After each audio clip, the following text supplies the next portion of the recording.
एक ही तो दिल है, कितनी मर्तबा जीतोगे। ओवैसी साहब, आप अपने मोबाइल की स्क्रीन पर एक बड़ी सी तस्वीर देख रहे होंगे, जिस तस्वीर के अंदर कुछ लोग खड़े हुए हैं और एक बड़े से बैनर को लेकर खड़े हुए हैं, और उस बैनर पर एक प्यारी सी मीठी सी लाइन लिखी हुई है। वो लाइन मैं पढ़कर आपको बताऊं, वो लाइन ये लिखी हुई है कि भारत का अगला प्रधानमंत्री असदुद्दीन ओवैसी को बनाया जाए। आखिर आज ओवैसी साहब के लिए इतना प्यार क्यों? आखिर आज लोग भर भर के अपना प्यार ओवैसी साहब को क्यों दे रहे हैं? अपनी जान आज कुर्बान करने के लिए ओवैसी साहब के लिए क्यों लोग खड़े हुए हैं? सिर्फ इसलिए खड़े हुए हैं क्योंकि ओवैसी साहब ने पूरे हिंदुस्तानियों का दिल जीता है। अब लोग सही तरीके से समझ चुके हैं कि ओवैसी साहब क्या चीज है। कुछ तो ओवैसी साहब के अंदर बात है जो औरों से इन्हें अलग बनाती है।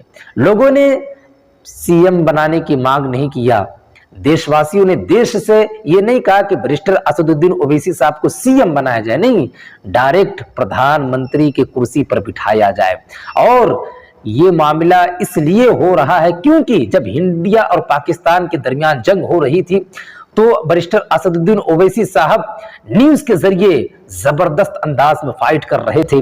आप फौजियों का, आर्मियों का हौसला बढ़ा रहे थे और लगातार कंटिन्यू पाकिस्तानियों को मुंहतोड़ जवाब दे रहे थे और पाकिस्तानियों को बैक फुट पर ढकेल रहे थे। तो लोगों का प्यार ओवैसी साहब के लिए यही नहीं रुकता है, बल्कि लोग इससे भी ज्यादा आप पे प्यार निछावर करते हैं। सोशल मीडिया पर लोग लिखते हैं कि इस वक्त पूरे हिंदुस्तान में बैरिस्टर असदुद्दीन ओवैसी साहब से ज्यादा कोई पढ़ा लिखा नहीं है। इनको नॉलेज बहुत है, हर देश के बारे में इनको नॉलेज है, हर टॉपिक के बारे में इनको बहुत ज्यादा नॉलेज है। इसकी बिना पर इन्हें प्रधानमंत्री बनाया जाए ताकि हमारे देश को यह आगे बढ़ाने का काम करें, युवाओं को ये नया रास्ता दिखाएं, युवाओं के मुस्तकबिल को, युवाओं के फ्यूचर को ये बताएं ताकि हमारे युवा सही ट्रैक पकड़कर और हिंदुस्तान की तरक्की के लिए काम करने लग जाएं। तो इस वक्त ओवैसी साहब के साथ में सिर्फ मुस्लिम समाज के लोग नहीं खड़े हुए हैं, बल्कि हिंदू समाज के लोग खड़े हुए हैं, यानी कि पूरा हिंदुस्तान ओवैसी साहब के साथ में खड़ा हुआ है।